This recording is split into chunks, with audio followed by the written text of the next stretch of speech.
नमस्कार, क्या हाल। अब आज हम करने वाले हैं क्लास 10th का चैप्टर नंबर 4। तो तैयार हो आप लोग। चैप्टर नंबर 3 तक हम ऑलरेडी कवर कर चुके हैं। चैप्टर 4 बहुत ही इजी है। क्वाड्रेटिक इक्वेशन, चलो मैं इसकी स्टैंडर्ड फॉर्म बता देती हूँ। क्वाड्रेटिक इक्वेशन की स्टैंडर्ड फॉर्म होती है ax², यानी कि a यहाँ पे कोई सा भी कोफिशिएंट है x² का, ठीक है, plus bx plus C equals to 0। ये जो सामने 0 है ना, ये बहुत इंपॉर्टेंट है। इसके बिना ये क्वाड्रेटिक इक्वेशन नहीं बन पाती है। क्वाड्रेटिक का मतलब है डिग्री 2 तक पहुंचना।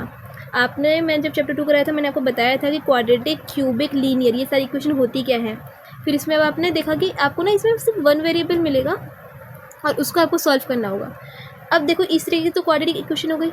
फिर जब आप इसे सॉल्व करोगे तो 2 मेथड आएंगे। आज हम करने वाले हैं फैक्टराइजेशन, एंड नेक्स्ट वीडियो में हम करेंगे इसका फॉर्मूला, क्वाड्रेटिक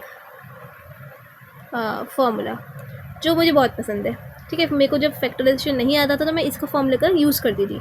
ठीक है, तो आज आपको तो ऐसा नहीं करने देंगे, आपको तो चॉइस रखेंगे कि चाहे आपको फैक्टराइजेशन भी आए, क्वाड्रेटिक भी आए, और आपको जो मर्जी वो यूज़ कर सको, अनलेस वो स्टेट हो कि आपको फैक्टराइजेशन करना है या क्वाड्रेटिक फॉर्मूला का यूज़ करना है। वैसे स्टेट नहीं होगा, but let's see. Quadratic formula के स्टैंडर्ड फॉर्म हमने जान लिए। ओके, तो अब जरा क्वेश्चन करते हैं। क्वेश्चन का एग्जाम्पल नंबर 1 देखें। एग्जाम्पल 1 का first part, John and Jeevanti together है 45 मार्बल्स। दोनों के पास मिला के 45 है। ठीक है, मिला के 45 का मतलब, चलो हम एक काम करेंगे, अभी पूरा पढ़ते हैं, उसके बाद देखते हैं और क्या बोल रहे हैं। Both of them lost 5 marbles each. दोनों ने ही 5 मार्बल खो दिए। ठीक है, अब देखो जरा बात क्या है, मुझे 1 वेरिएबल लेके चलना है। तो जो जॉन के मार्बल्स हैं मैं उसे x ले लूँ, जो जानवी के मार्बल्स हैं वो 45 माइनस एक्स हो जाएंगे। मतलब कि अब आप सोचो कि आप और आपकी दोस्त है, आपके पास 10 मार्बल्स हैं और आपकी दोस्त के पास 20 मार्बल्स हैं। मैं कह रही हूँ कि आप दोनों के मिला के 30 मार्बल हो रहे हैं।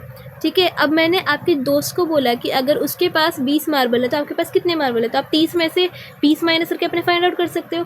बिल्कुल सीधे, जॉन के पास x मार्बल है तो टोटल मिला के मैं 45 ऑलरेडी दे रखा था, तो 45 में से x निकाल देंगे तो हमारे पास बचे हुए किसके मार्बल्स हो जाएंगे, जानवी के मार्बल्स हो जाएंगे। बस, तो सबसे पहले तो हमने ये चीज़ लिख दी है। उसके बाद both of them lost 5 marbles each. दोनों ने ही 5 मार्बल खो दिए। एंड इसको ना बस रिप्रेजेंट करने से हमें सॉल्व नहीं करना। ठीक है, तो इसके आगे हम करेंगे। And the product of the numbers of marbles they have now is 124।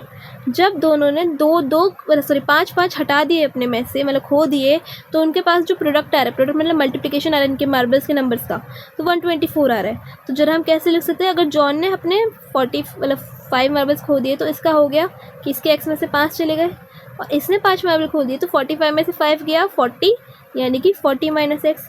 तो वो कह रहे हैं कि जब हम, अब मैं थोड़ा डिफरेंट कलर यूज़ कर लेती हूँ, जब हम इन दोनों का प्रोडक्ट लेंगे ना तो वो 124 आएगा, है ना। अब इसे जरा सॉल्व करते हैं। इस वाली साइड को कैसे करेंगे, पहले वाले नंबर को इससे भी करेंगे मल्टीप्लाई, इससे भी करेंगे, दूसरे वाले नंबर को इससे भी मल्टीप्लाई करेंगे, इससे भी मल्टीप्लाई करेंगे। So let's go through it. x 40 करेंगे तो 40x हो जाएगा, x को x से करेंगे तो x का स्क्वायर हो जाएगा, माइनस प्लस का ख्याल रखना है। -5 को 40 से करेंगे तो माइनस का 200 हो जाएगा, एंड माइनस माइनस मिलकर प्लस हो जाएगा तो 5x हो जाएगा। ये 124 के बराबर आ गया। पहले फर्स्ट वेरिएबल से दोनों को मल्टीप्लाई करेंगे पीछे वाले ब्रैकेट के, फिर सेकंड वेरिएबल से दोनों को मल्टीप्लाई करेंगे पीछे वाले के। ठीक है, अब क्या क्या कर सकते हैं हम, कॉमन ले लेते हैं, मतलब जैसे हमारी ये वाली चीज़ है ना उसके अकॉर्डिंग चलेंगे। -x², 40x प्लस 5x क्या हो गया, प्लस में 45x, एंड -200 का -200, यहाँ आ गया 124। ठीक है, अब इस 124 को भी अगर मैं उधर भेज दूँ, देखो क्वाड्रेटिक इक्वेशन बनने के लिए इस साइड 0 होना ज़रूरी है।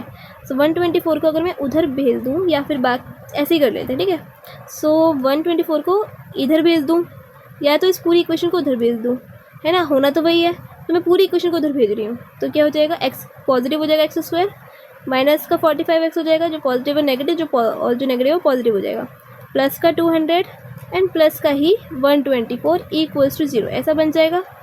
अब इसको सॉल्व करेंगे तो x² minus 45x plus 324 equals to 0।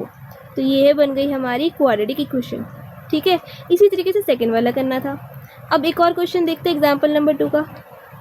वो कह रहा है कि एक में करके दिखा देती हूँ, x माइनस 2 का square plus 1 square plus 1 equals to 2x minus 3 है। आपको ये चेक करना है कि क्या ये क्वाड्रेटिक इक्वेशन है या नहीं है। उसको चेक करने के लिए देखते हैं स्टैंडर्ड फॉर्म बना रहा है कि नहीं। अब देखो a माइनस बी का होल स्क्वायर क्या होता है, a का स्क्वायर प्लस b का स्क्वायर, b क्या है पे 2, 2 का स्क्वायर क्या हो गया 4 माइनस 2ab, 2ab मतलब कि 2 इंटू ए इंटू बी, यानी कि 2 इंटू एक्स माइनस होगा 2 इंटू एक्स इंटू 2 यानी कि 4x प्लस 1। अच्छा यहाँ की चीज़ कहाँ गई, 2x माइनस 3, ओके कहाँ, okay equals to 2x minus 3। अब सबको चीज़ों को उधर भेज देते हैं, ओके।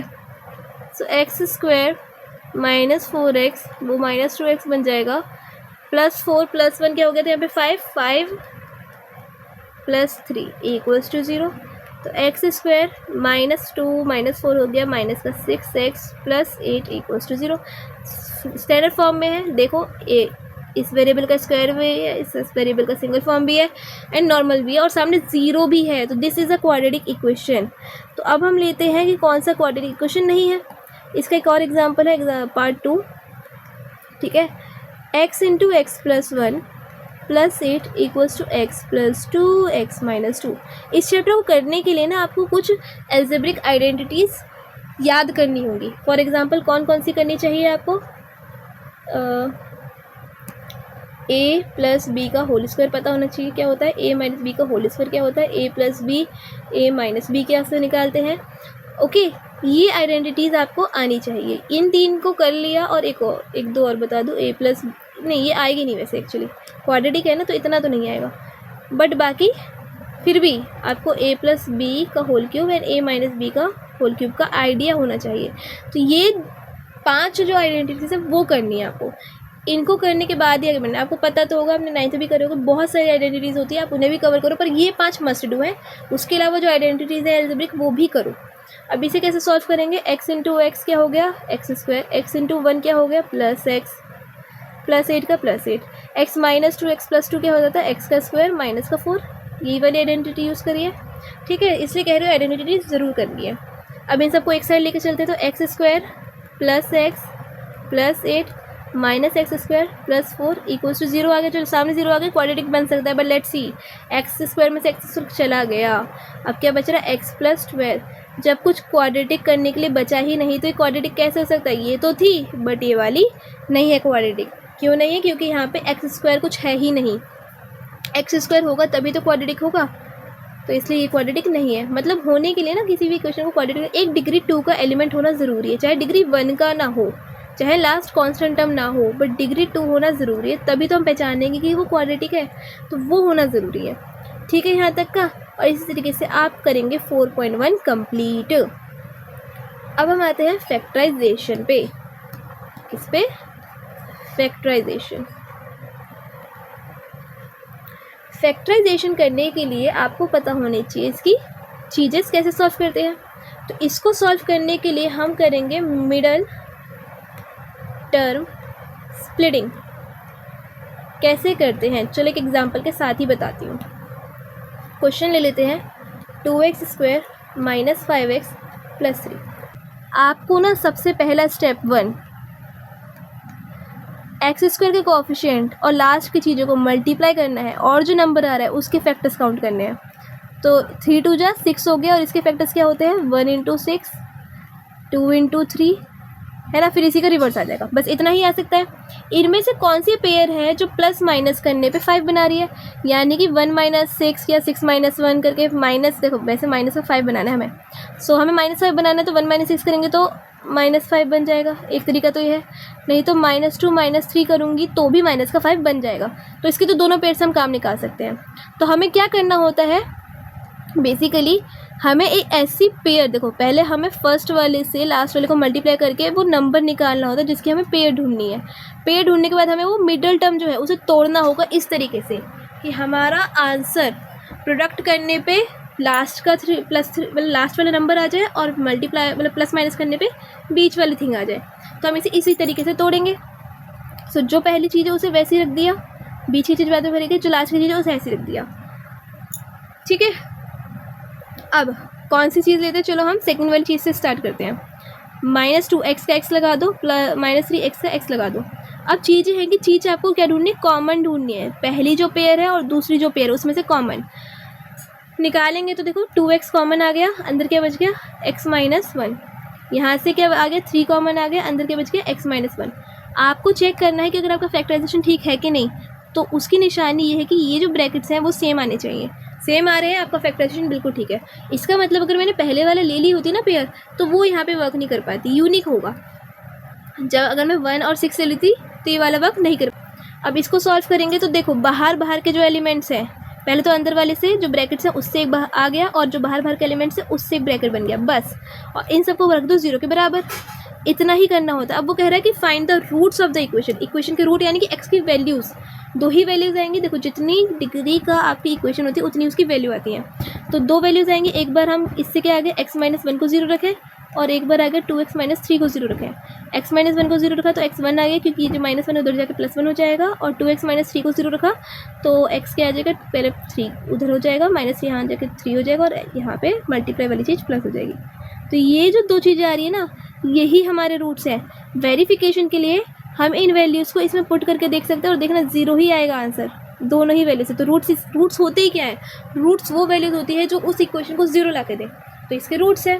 क्वेश्चन क्या है, find the dimensions of the prayer hall discussed in section 4.1। Section 4.1 में प्रेयर हॉल की बात करी गई है। 4.1 4.1 4.1 यहाँ के ऊपर ये वाला, इसमें देखो एक बोला गया है 4.1 में, और इसने बोला है डायमेंशंस निकालो। इक्वेशन देखो बन गई थी आपकी, ये वाली यहाँ तक बन गई थी।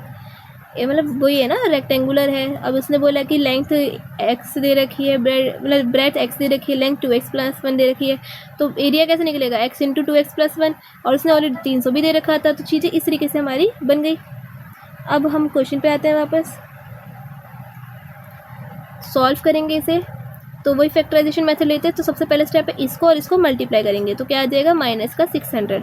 कौन कौन लेके आ सकता है, देखो this is a big thing, पर लेके कौन आएगा, चलो ट्राई करते हैं। और हमें बीच में ना 1 ही लाना है, तो हम थोड़ा बड़ा करते हैं। 1 × देखो 600 से आ सकता है, 2 × 300 से आ सकता है, पर देखो माइनस प्लस कुछ भी करने से 1 नहीं आ रहा आंसर, तो हम इसे कंसीडर ही नहीं करेंगे। 3 × 200 से आ सकता है, ठीक है। और सोचो 4 के टेबल में कब आ सकता है, इस तरीके से हम निकाल सकते हैं। नहीं तो डायरेक्ट आप 600 को ऐसे भी कर सकते हो, 2 के टेबल में 300 पे, 2 के टेबल में 150 पे, 2 के टेबल में 75 पे, एंड 5 की टेबल में 15 पे, 5 की टेबल में 3 पे, एंड 3 की टेबल में 1 पे। अब ऐसे प्रोडक्ट चूज़ करो कि जिसको माइनस करने से, ऐसी पेयर्स चूज़ करो जिसको माइनस करने से आपका सिर्फ और सिर्फ 1 बचे। तो उसको बचाने के लिए हम इसे किस तरीके से ब्रेक डाउन कर सकते हैं, ध्यान से देखो। इसका आ गया 8 मल्टीप्लाई करने पे, और इसका आ गया 25 मल्टीप्लाई करने पे, और इन दोनों को मल्टीप्लाई करेंगे तो 24 आ जाएगा। मतलब 8 3 24, तो 25 में से 24 हटेगा तो बचेगा 1। तो हम इसको इस तरीके से ही करेंगे, इतनी कारस्तानी करने की ज़रूरत नहीं है, ठीक है। कहाँ गई रेजर, ठीक है। अब हम इसे सॉल्व करते हैं। तो 2x² फर्स्ट टर्म वैसे ही, लास्ट टर्म वैसे ही, सामने 0 वैसे ही। अब इसको तोड़ कैसे रहे हैं, प्लस के 25x में से माइनस का कर रहे हैं 24x। अब फर्स्ट वाली टर्म में से कॉमन निकालेंगे, तो कॉमन तो देखो नंबर तो कॉमन नहीं, क्योंकि 2 के टेबल में 25 आता नहीं है, तो x ही कॉमन है। x को कॉमन ले लिया तो 2x + 25 बन गया। ऐसे ही हम अगले वाले में से देखेंगे, इसमें से क्या कॉमन है वो ले लेते हैं, माइनस कॉमन निकाल लेते हैं। और अगर 25 और 300 से मुझे कॉमन देखना क्या है तो वो भी देख लेते हैं। 24 को कर लो LCM, 300 को कर लो LCM, देखो आंसर क्या आ रहा है। तो इजी से इजी मेथड है, जो अपने बचपन में सीखा था वही करूँगी यूज़। 2 के टेबल में 150, 2 के टेबल में 75, और इसका तो आपको पता भी है। 5 के टेबल में 15, 5 के टेबल में 3, एंड 3 के टेबल में 1। कॉमन क्या क्या आ गया, 2 2 2 2 एंड 3 एंड 3। तो यानी कि 2 दूनी 4 दिए 12 कॉमन आ रहा है, x तो कॉमन नहीं आ रहा। तो ये कितने पे आता है 2x, और ये कितने पे आएगा, 12 को कॉमन ले लिया तो ये आ जाएगा, सॉरी प्लस आएगा क्योंकि बाहर में ऑलरेडी वो कॉमन ले चुकी हूँ, माइनस। तो देखो बीच की दोनों सेम बन गई, मतलब हमारा फैक्टराइजेशन ठीक चल रहा है। अब बाहर से एक ब्रैकेट, अंदर अंदर से एक ब्रैकेट 0 के बराबर रखा, 2 पार्ट्स में बांटा, x माइनस 12 को 0 का रखेंगे, 2x प्लस 25 को 0 रखेंगे। सो x आ गया यहाँ से 12 और x आ गया यहाँ से -25/2।